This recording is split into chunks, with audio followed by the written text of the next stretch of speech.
Chapter 1, 3 months later. Sam searched Bob's Bistro for Justine. A short ball of fire like her shouldn't be that hard to find in an empty diner. Sam spotted Justine's wave from the back of the restaurant, her perky demeanor hardly indicative of her frenzied call, begging Sam to meet for lunch. Justine shoved the basket of greasy fries in Sam's direction. "Sit down long enough to eat and hear me out." Sam's stomach flip-flopped. "I'm not hungry." "You're never hungry. Don't argue. I thought we could split the fries, but I ordered you a hamburger. No bread and Swiss cheese." "Good grief, Sam, you need to eat more or you'll waste away to a vapor." "I thought after the Styles case." Everyone thought Sam would return to normal after the sentencing. Normal by whose standard? Normal was a word prosecutors found hard to describe. "This case will never go away, Justine. Scum always rises to the surface." Sam grabbed a fry, took one bite, and put it down on a napkin. "You have to let go, Sam." "Are you talking as my friend or as Abe Hilderman's new paralegal?" "Both." "Which one first?" "Friend. Look, Abe's had some private conversations with the DA, lots of them. That's all I know." Abe's chats with the DA were nothing new, only their frequency caused alarm. "What did I tell you?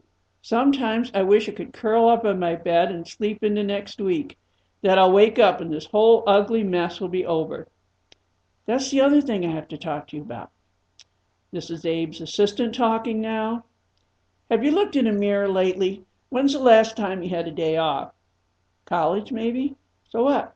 Vacations are overrated. For a friend, you sound a lot like Abe." Justine chomped on a handful of fries, took a sip of her root beer, then swallowed.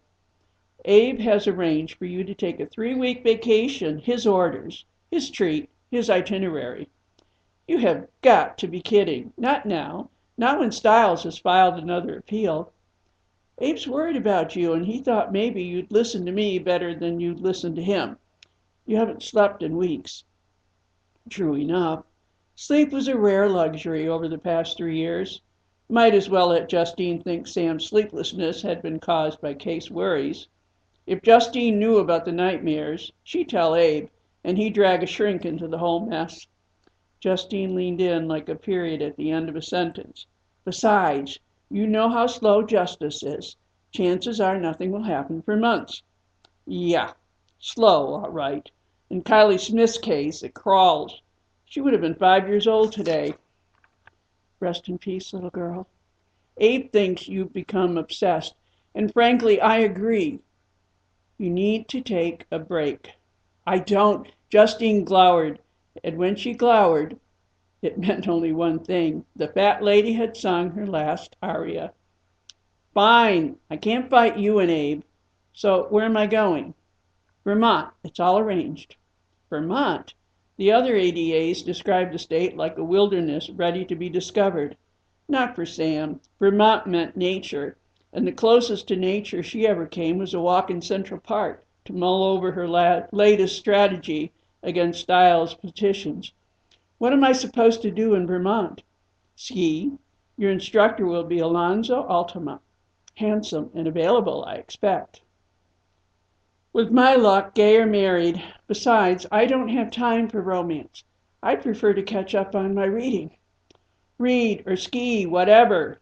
"Skiing? Not a chance. Not even if Mr. America waited for her at the end of the trail." "And what if I refuse?" "You can't." Abe wasn't God. He was only her boss. "What does that mean?"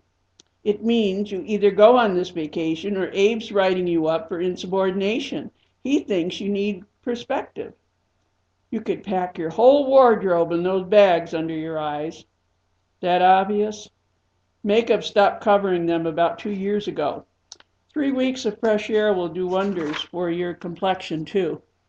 You're looking more like my great-grandmother every week." Sam searched Justine's face for a hint of a smile or a flicker of amusement in her blue eyes. Nothing. Maybe she meant it, that Sam's face pickled in a brine of zealousness. Oh well, justice demanded its ounce of flesh, and if Sam wasted her bloom on its pursuit, so be it. "Thanks for the morale booster." I'm serious, Sam. Vermont, huh? Where? 3 weeks at the Top Notch Hotel. The Top Notch? Isn't that the Niagara Falls of Vermont? Sounds like a place for couples, not a hot spot for single available men. And skiers, don't forget. The cruise would have been more opportunistic, restful, and would have been cheaper too. If anyone thinks I need rest, why can't I stay home in bed? Justine pushed the fries back in Sam's direction. You shouldn't be so unappreciative. Abe went to a lot of trouble to arrange this for you. Sounds to me like you need a lesson in gratitude. I don't need a sermon. Wouldn't hurt for you to go to church while you're on vacation either. Sam sighed again, this time with resignation. If you weren't my dearest friend in the whole world, I'd walk out right now. Well, I haven't been to church because I've been busy with the Stiles case. See, you are obsessed. Sam stood. I'm not obsessed. I'm merely doing my job. Special victims prosecutors speak for those who can't speak for themselves, like Kylie Smith.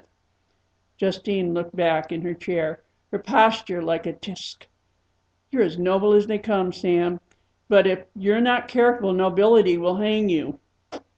Abe said that, didn't he? Not in so many words. Sam laughed. She couldn't be angry at Justine any more than a buzzing fly. They both did what they had to do. Flies annoyed, and Justine preached. If it means I won't have to listen to your sermons for 3 weeks, then I guess I'll accept Abe's offer and go. When am I supposed to leave? Saturday morning. What about Stiles' latest appeal? Already done. Abe and I worked on the brief last night. Sam, you have to step down on this case. Let Abe handle things for a while. Justine called Sam obsessed. Maybe she was, but not over one case. She couldn't let go, not while children still suffered at the hands of abusers and perpetrators went free. Like the rocks in a riverbed, every time she removed one, a dozen more fell in. I can't promise I will. I can only promise to try. Call me when you get there and tell me all about Alonzo. You've got no business tracking any man, no matter how good looking. Your wedding's in 6 weeks, or did you forget? Justine fondled her engagement ring. I haven't forgotten my wonderful Robert Ferrari. I know, every bit as wonderful as the car. I'm not looking. You're the one who needs to ogle once in a while. Sam Knowles didn't ogle. Men were a distraction she could not afford. I'll go on this stupid vacation, but that doesn't mean I have to be on the lookout for Alonzo the Beautiful or anyone else for that matter. Methinks you need a new life, Miss Knowles, one where you curl up with a living, breathing, male-type person, not the latest bestseller. I hardly need a calculator to add the number of dates you've had since you broke up with Johnny Miller after high school. All were the crowning arguments of why Sam should never date again, like Eric, who was a cross-dresser, or Phil, who forgot to mention his wife. Wild-eyed Jason rode a motorcycle into a department store window after downing a bottle of whiskey. And Steve preferred his women in threes. And Tom, well, Tom seemed nice, but had an operation and became Teresa. Romance no longer rode the crest of Samantha Knowles' future. That ship had sailed right past the port of opportunity. The hamburgers arrived, and Sam took 3 bites before setting it next to her half-eaten French fry. She pondered as she chewed. Maybe a vacation wouldn't be so bad. Only 3 weeks. The world wouldn't change in that short a time.